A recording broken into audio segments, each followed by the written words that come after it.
Kutch Lok Sabha seat પર છેલ્લી 7 ટર્મથી ભાજપનો જ વિજય થતો આવ્યો છે.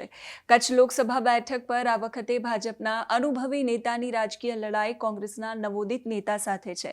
ભાજપે વિનોદ ચાવડાને ત્રીજી વખત ટિકિટ આપી છે, જ્યારે મહેશ્વરી સમાજમાંથી આવતા નિતેશ લાલણને કોંગ્રેસમાંથી ચૂંટણી લડવા માટે મેદાનમાં ઉતારવામાં આવ્યા છે. વિનોદભાઈ અને નિતેશભાઈ કચ્છની જનતા માટે શું કરવાના છે આવતા 5 વર્ષમાં એ જાણવું જનતા માટે બહુ જ જરૂરી હતું, અને એટલે જ અમે બંને ઉમેદવારોને ફોન કર્યો. વિનોદ ચાવડા ફ્રી નહોતા એટલે કોલ પર વાત નથી થઈ શકી, તો નિતેશભાઈએ ફોન રિસીવ કર્યો. સાંભળીએ જનતા માટે આગામી 5 વર્ષમાં નિતેશભાઈનો શું પ્લાન છે. નિતેશભાઈ, લોકશાહીના મહાપર્વમાં કચ્છની અંદર કોંગ્રેસે તમારા પર પસંદગી ઢોળી છે. છેલ્લા 2 ટર્મથી તો ભારતીય જનતા પાર્ટીના સાંસદ અહીં છે. આપની પાસેથી હું એ જાણવા માંગીશ કે જો તમે જીતીને આવો છો તો 2029માં અમે તમારે ત્યાં શું જોવા આવીએ. મારો અર્થ એવો છે કે આવતા 5 વર્ષ માટે જનતા માટે તમારું શું લક્ષ્યાંક છે, તમે શું કરવા માંગો છો, કયા કામ? સૌથી મોટા જે કચ્છના પ્રાણ પ્રશ્નો છે, જે નર્મદાના નીરની વાત હોય કે તાલુકાઓમાં કોલેજની વાત હોય કે શિક્ષકોની ઘટ હોય કે સરકારી હોસ્પિટલોમાં સ્ટાફની ઘટ હોય, એ તમામ મુદ્દે બહુ મજબૂતીથી લડત આપી અને તમામ કચ્છના પ્રાણ પ્રશ્નોના ઉકેલ લાવીશું. કચ્છ મોરબીના અને મોરબીની પણ વાત કરું, મારા કચ્છ લોકસભા વિસ્તારમાં મોરબી મત વિસ્તાર પણ આવે છે વિધાનસભા. તો મોરબી વિધાનસભા વિસ્તારમાં એકે ફરવા લાયક સ્થળ નથી. પછી ત્યાં ઇન્ડસ્ટ્રીઝના બહુ મોટા પ્રોબ્લેમ છે, વેપારીઓ પરેશાન છે ત્યાં.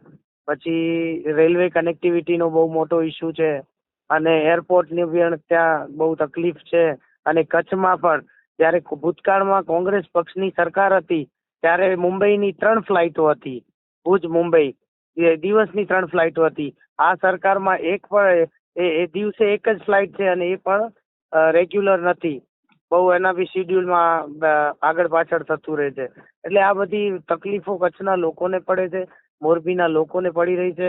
ખેડૂતો બી ત્રાહિમામ પોકારી ગયા છે. ખેડૂતોના જે નર્મદા કેનાલમાં એમના કરેલા ભ્રષ્ટાચારોના કારણે નર્મદા કેનાલમાં ગાબડા પડે છે, જેથી મારા ખેડૂતભાઈના પાક એ પાણી ખેતરમાં ફરી વળે છે અને મારા ખેડૂતભાઈને મોટા પ્રમાણમાં નુકસાન વેઠવું પડે છે.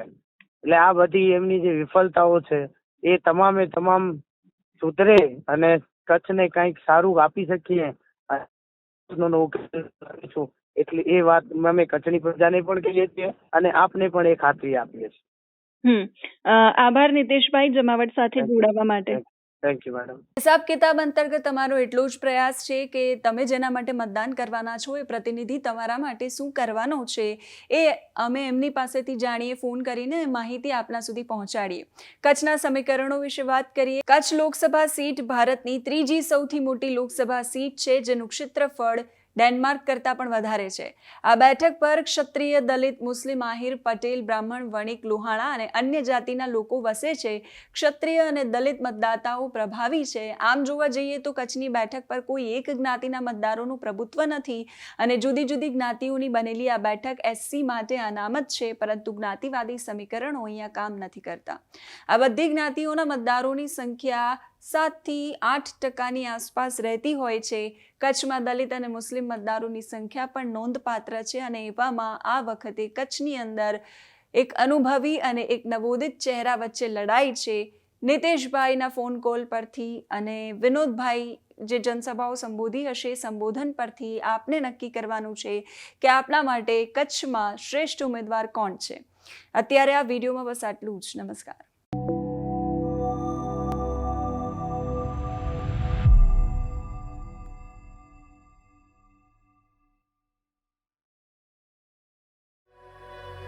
આવી ગયો બેટા? કેમ બેટા તારે આટલું મોડું થાય છે હમણાં? અરે મમ્મી, હમણાં બહુ જ વર્કલોડ છે, પણ સ્ટાર્ટઅપમાં તો એવું રહેવાનું. પણ સાંભળ, 7મી તારીખે આવા કોઈ બહાના નહીં ચાલે હો. અરે આપણે વોટિંગ માટે જવાનું છે. અરે મમ્મી, હું એક જ માણસ છું, કેટલા પાત્રો ભજવું? ઘરમાં દીકરા અને પતિનું પાત્ર, ઓફિસમાં બોસનું પાત્ર, સાઇટ ઉપર ટેકનિકલ એક્સપર્ટનું પાત્ર, અને હવે એમાં વોટિંગ શૂટિંગ કરીને મારા આદર્શ નાગરિકે બનવાનું. અરે બેટા, તું ખાલી આ 4 પાત્ર ભજવીને આટલો ફ્રસ્ટ્રેટ થઈ ગયો તો વિચાર તો કર જેમના માટે આપણે વોટ આપવા જઈએ છીએ એ આપણા માટે કેટલા પાત્રો ભજવે છે, અને એ પણ 365 દિવસ 24 કલાક. અને હા, તારું આજે સ્ટાર્ટઅપ છે ને એ આ વોટનો જ કમાલ છે.